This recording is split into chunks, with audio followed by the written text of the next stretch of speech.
यशोमती मैया के नंद लाला। मैंने आप सबको एक बहुत आवश्यक सूचना देने के लिए बुलाओ है यहाँ। आज मैं कान्हा के पीछे पीछे वन गई थी। वहां मैंने कछु ऐसा देखो है जिसकी कल्पना करना भी असंभव है। मैंने बहुत विचित्र मानव देखो वहां, जो मानव जैसा भी ना था। जो भी था ना, साधारण जीव तो ना था। पर जसोदा, ऐसा कैसे संभव हो सकता है? क्या बुद्धि लगाई है यशोदा ने। मेरे सामने एक ना चली तो अब गोपियों को अपनी योजना में सम्मिलित कर रही है। आप तो मेरा विश्वास करो मौसी, मैं सच्ची कह रही हूं। उसका तो सर भी विचित्र था।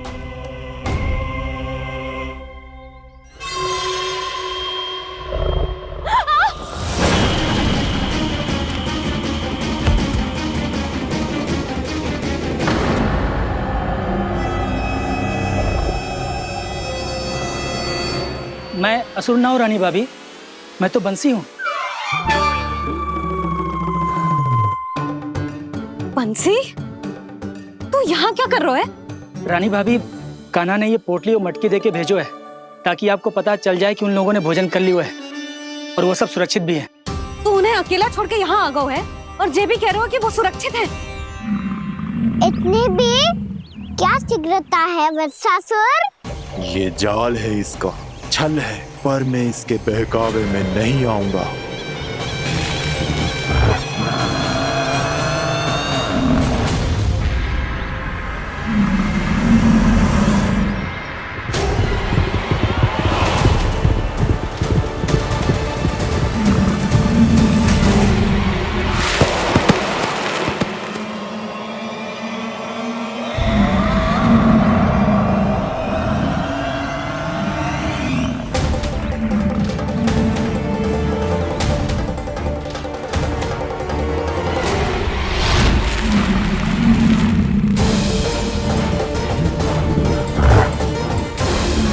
कब तक बच पाएगा तू? और स्वयं बच भी गया तो इन बालकों के प्राणों की रक्षा कैसे करेगा? यदि तू अपनी हार स्वीकार नहीं करेगा तो इन सबको अपने पांव के नीचे कुचल दूंगा मैं।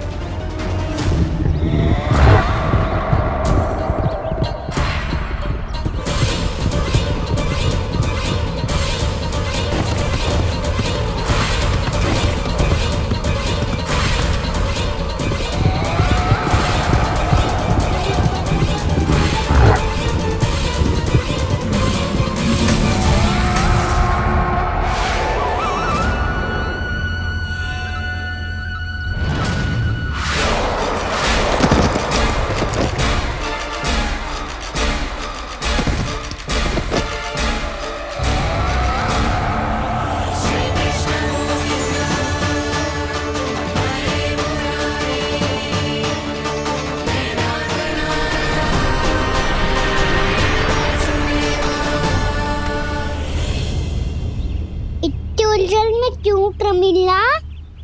रामलीला, पर मैं तो वत्सासुर हूँ। अब हो, पर वत्स से पहले तो प्रमिला थे। माँ भली असुर।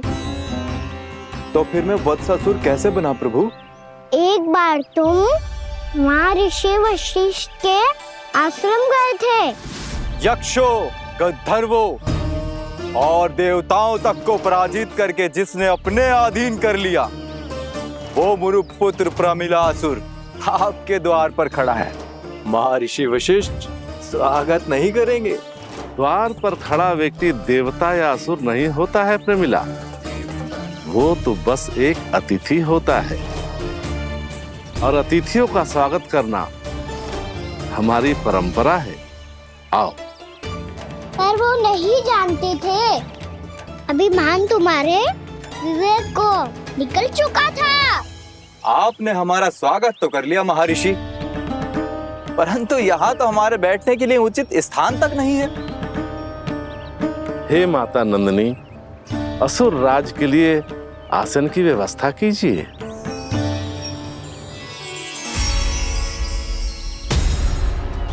विराजिए असुरराज।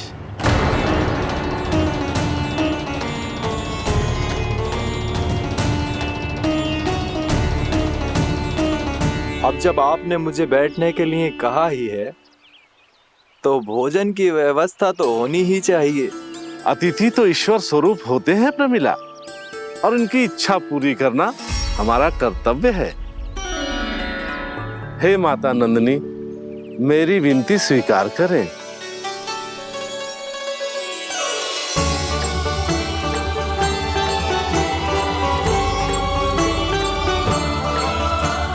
आरंभ करो प्रमिला। ये तो बहुत ही चमत्कारी गाय है, किसी भी मूल्य पर इसे प्राप्त करना ही होगा मुझे। फिर तुमने ऋषि वशिष्ठ से नंदिनी को पाने की योजना बनाई और कुछ ही दिन के बाद ब्राह्मण का रूप लेकर उनके आश्रम पहुंच गए। कहिए ब्राह्मण देव, मैं आपकी क्या सेवा कर सकता हूँ? महर्षि वशिष्ठ के आश्रम आया हूँ। रिक्त हाथ वापस लौटना तो संभव ही नहीं है। ईश्वर की कृपा से आपके मन में जो है वो सब मिलेगा। अपनी इच्छा प्रकट कीजिए ब्राह्मण देव। तो महर्षि, ये गाय मुझे दान में दे दीजिए। गाय मुझे दान में दे दीजिए। किस सोच विचार में पड़ गए महर्षि? क्या आप ब्राह्मण की इच्छा पूरी किए बिना ही उसे आश्रम से लौटा देंगे? किंतु इस ढोंगी के कुचक्र में मत फंसिए महर्षि। ये ब्राह्मण नहीं, असुर प्रमीला है, जो छल में मुझे आपसे छीनने आया है। छल? मेरे साथ छल करता है दुष्ट? तुझे इस कपट का दंड अवश्य मिलेगा। माता नंदिनी, इसके कुकर्म का फल दीजिए। तूने एक दिव्य गाय को पाने के लोभ में अपना वेश बदला था। अब मैं तुझे श्राप देती हूँ, तेरा वेश सदा सदा के लिए बदल जाएगा। इसी क्षण से गाय का बछड़ा अर्थात वत्स बन जाएगा तू वत्सासुर, बन जाएगा तू वत्सासुर। ये क्या हो रहा है मुझे?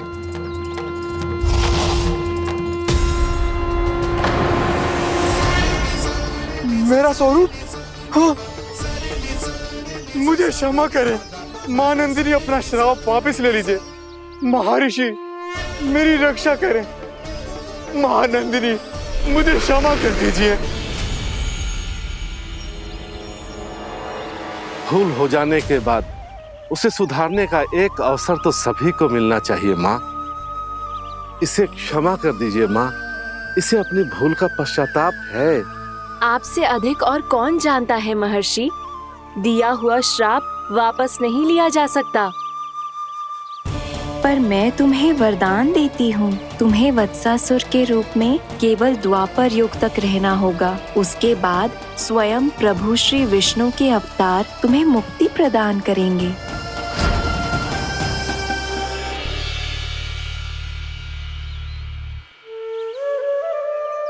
मुझ जैसे मूर्ख अभिमानी दुष्ट को भी आपने मुक्ति प्रदान की प्रभु।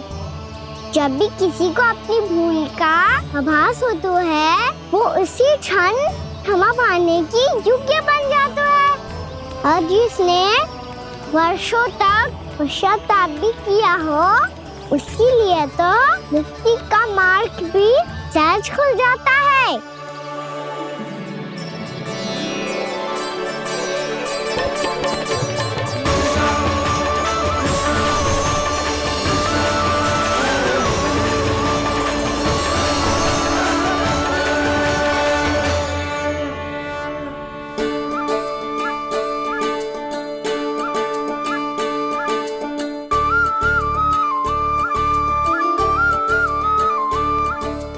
यशोदा,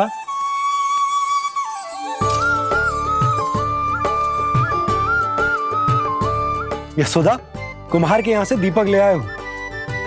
हर बार की भांति इस बार भी पूरा गांव दीपों से जगमगा उठे हो। वृंदावन में जे हमारी पहली दीपावली है और जे हम बड़ी धूमधाम से मनाएंगे। रानी भाभी, तोरण के रूप में जे टांग दो दौर पे। हाँ, टांग दी। अरे ठहरो, बंसी जे तोरण थोड़ी ना है। तोरण तो आम के पत्तों और गेंदे के फूल का बनता है। जे किसने कही तुझे ऐसे टांगने के लिए? तोरण क्यों टांगते हैं पता है?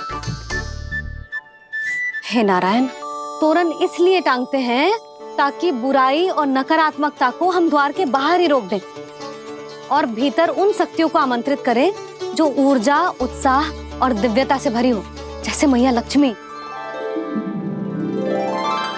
रानी भाभी, ये बात समझ में ना आई कि तोरण में केवल आम के पत्तों और गेंदे के फूलों को ही क्यों लगाया जाता है? वो इसलिए बंसी क्योंकि आम के पत्ते घर के भीतर की दूषित वायु को खींचकर बाहर निकाल देते हैं और किसी भी प्रकार की नकारात्मक ऊर्जा को उसका हरा रंग घर के भीतर प्रवेश ना करने देते और आंखों को शांति और सुखद अनुभव कराता है, वो बात अलग। इसी प्रकार से गेंदे के फूल भी किसी भी प्रकार की नकारात्मक ऊर्जा को घर के भीतर प्रवेश ना करने देते और उनकी गंध से कीड़े मकोड़े भी घर से दूर ही रहते हैं। समझ में आई बात? जी समझ गए हो। हाँ तो समझ गए हो तो जा ना, शीघ्र आम के पत्ते लेके आ जा। जी। यशोदा, अपने कान्हा के गौचारण से लौटने की प्रतीक्षा में तुम जितनी व्याकुल हो ना, उतना व्याकुल तो अयोध्यावासी भी ना थे भगवान श्री राम के वनवास से लौटने पर। हर मैया के लिए उसका लल्ला श्री राम ही होता है। अच्छा एक बात बताओ, तुम अपने श्री राम, मेरा अर्थ है कि तुम्हारे लल्ला की प्रतीक्षा ऐसे ही भूखे प्यासे खड़े रहकर इस द्वार पर करने वाली हो क्या? भोजन की स्मृति सता रही है आपको? अपने लल्ला की कोई चिंता ना है। सारे बालक वन में अकेले हैं, अब तो बंसी भी यहाँ आ गए हैं। नारायण ही रक्षा करे उन सबकी, कहीं कोई अनहोनी ना हो जाए। इतने घने वन में कहीं कोई पशु या कोई राक्षस आ गो तो? अभी तो कह रही थी कि तुम्हारा लल्ला श्री राम है। अरे श्री राम तो 14 बरस का वनवास काटकर सुरक्षित अपने घर लौट आए थे। तुम्हारा लल्ला तो सवेरे गया है गौचरण को, गोधूली के पहले वापस आ जाएगा। चिंता मती करो यशोदा, अकेले रहकर सब संभालेगो तभी तो हर परिस्थिति का सामना अच्छे से कर पाएगो।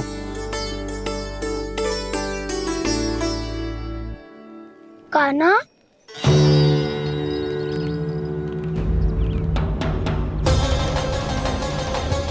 अब की बार तो पूरा फंस गया। अब इस स्थिति को कैसे संभालूं? जी कैसे हो? जी वच तो हमारो ना है। जी वच तो है ही ना। जी तो एक बहुत भयानक राक्षस लग रहा है। राक्षस? सच्ची बता कान्हा, जे तूने तो ना कियो? है जा कान्हा, हम घर लौट जाएंगे। अब पहरा देने की मेरी बारी है। आप जाओ और विश्राम करो। वन में आने से लेकर अब तक जो भी हुआ है सब तुम्हारी योजना का ही भाग है और अब ये भी तुमने ही किया है ना कान्हा? मुझे आप नहीं पहचानोगे तो और कौन पहचानेगा दाऊ? पर अब समझ ही गए हो तो बस देखते ही मत रहो, सईठा भी करो, स्मरण करो क्या है मेरा सत्य। स्मरण करो? मैं कौन? बोल कान्हा, सत्य बता। तू नहीं करो अजय? इतना बड़ा वत्स, बल्कि वत्स भी नहीं, इतना बड़ा राक्षस और इतना छोटा सा कान्हा। उज्जवल अपने बड़बोलेपन में कुछ भी बोलने लगते हो तुम। भला कान्हा में इतनी शक्ति कहाँ जो इतने बड़े राक्षस की ये दशा कर पाए? तो फिर ये किसने करो जे? ये कार्य तो बस श्री नारायण ही कर सकते हैं, है ना कान्हा? इतनी क्षमता तो उन्हीं में हो सकती है, पर सिखाओ इसके बारे में गांव में किसी को पता ना चलना चाहिए। क्यों? क्योंकि यदि हमारे माँ को पता चल गया कि यहाँ कुछ ऐसा हुआ है तो फिर कल से हम में से कोई भी यहाँ ना आ पाएगा। तो फिर गाँव में ही खेलना छुपन छुपाई। उन सबका तो केवल वन आना बंद होगा। पर मेरी मैया तो मुझे घर से बाहर निकलने ही ना देगी। नाना, हम किसी को कछु ना बोलेंगे, है ना सखाओ? हाँ।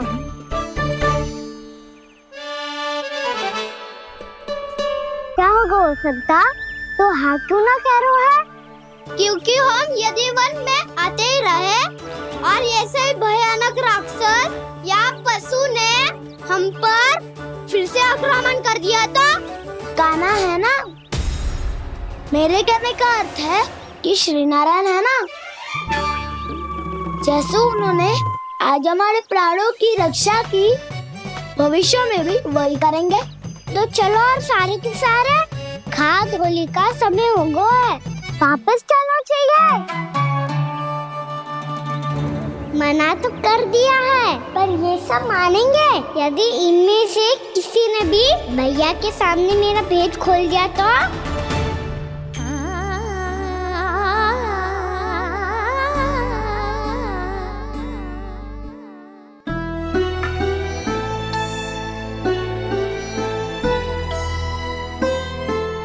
यशोदा, आओ कछु खा ले। मैं अब और प्रतीक्षा ना कर सकती, मैं जा रही हूँ। भूखी जाओगी? हाँ। और जब कान्हा पूछेगो कि मैया आपने भोजन कियो कि ना, तो क्या कहोगी? जब उसे पता चलेगो कि उसकी प्यारी मैया उसके बिना भोजन ही ना करती, तो वो स्वयं भी भोजन ना करेगो, पूरे दिन भूखा रहेगो। यही चाहती हो तुम? कान्हा के लिए भोजन कर लो, फिर मैं स्वयं लेकर चलूंगा तुम्हें कान्हा के पास।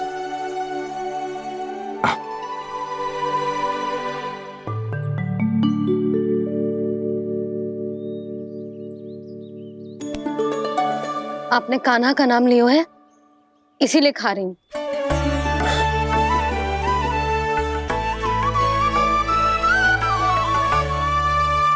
तो जय कृष्ण के नाम को। जय बात। और जय वाला यशोदा, नीलमणि के नाम का। अरे नीलमणि के नाम का मान ना रखोगी तो उसे लगेगो कि ये कृष्ण कान्हा जैसे नए नाम आ जाने से उसका पुराना नाम फीका पड़ गो। स्मरण है ना तुम्हें कि कान्हा के नामकरण से पहले नीलमणि नाम ने हमारा कितना साथ दिया? तो जे तो खाना पड़ेगा। हाँ। बस। और जे अपने नटखट मुरलीधर कान्हा के लिए। आपने पूरा भोजन करा दियो, अब चलो, ले चलो मुझे उसके पास। आपने कही थी ना? हाँ यशोदा, ये लो।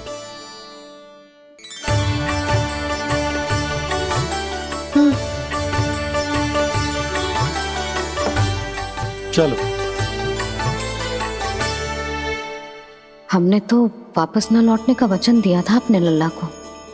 मैं तो मैया हूँ, ममता में आके अपना वचन भूल जाती हूँ, पर गोपराज तो अपने वचन के पक्के हैं। जे इतनी शीघ्र कैसे तैयार हो गए?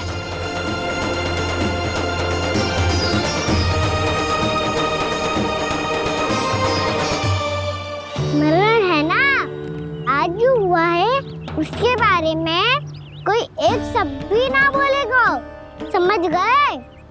हम तो समझ गए कान्हा, और हम बताएंगे भी ना। पर इसकी मृत्यु देखकर क्या करें? यदि किसी गांव वाले ने देख लिया तो हमें तो बताने की आवश्यकता ही ना पड़ेगा। चिंता मत करो, श्री नारायण सब संभाल लेंगे। ये जहाँ से आया है वही पहुँचा देंगे इसे। वाह दाऊ, क्या सुझाव दिया है आपने?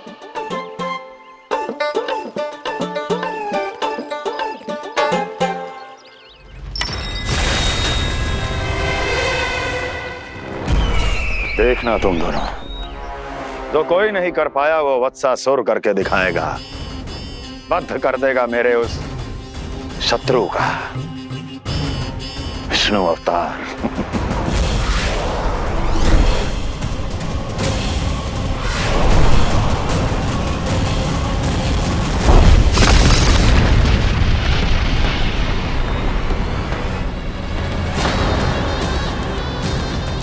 वत्सासुर! वत्सासुर! कैसे मारा उस विष्णु अवतार ने गौवंश को? तुमने वत्स का अर्थात गौवंश के जीव का वध किया है कान्हा? नहीं दाऊ, मैंने तो राक्षस वत्सासुर को मोक्ष किया है। अपने कर्मों को घुमा फिरा के सही सिद्ध मत करो कान्हा। मेरी बात सुनो, मैं दाऊ हूँ तुम्हारा। वो जो भी था था तो गौवंश से ही ना। तुमसे उसकी हत्या हुई है और तुम्हें इसका प्रायश्चित करना ही चाहिए। ऐसे करूं